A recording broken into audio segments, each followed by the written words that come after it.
নিশাত আর আরিবা তাদের প্রেমটা ছিল একদম সিনেমার মতো। প্রতিদিন রাত 12টা তারা কথা বলতো, একদিনও মিস হতো না।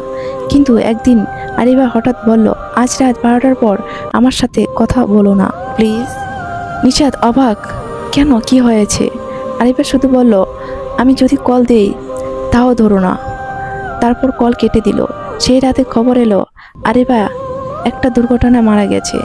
নিশাত ভেঙে পড়ল, কিন্তু ঠিক রাত 12টা বাজতেই তার ফোনে কল এলো। নাম্বারটা আরিবার। হাত কাঁপছিল, কিন্তু সে কল ধরল। ওপাশ থেকে খুব পরিচিত কণ্ঠ, তুমি ধরেছ? আমি তো বলেছি ধরো না। নিশাত কেঁদে উঠল, তুমি তো মারা গেছো।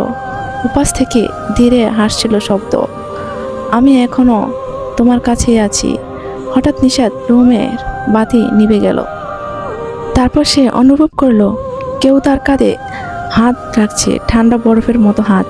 ফোনের ওপাশ থেকে শেষ কথা, আমি তো বলেছিলাম অপেক্ষা করো না। পরদিন সকালে নিশাতকে অচেনা অবস্থায় পাওয়া যায়। তার ফোনে কল লিস্টে রাত 12টা 13 মিনিট একটা কল, কিন্তু সেই কলের নাম্বারটা কোনো অস্তিত্বই নেই।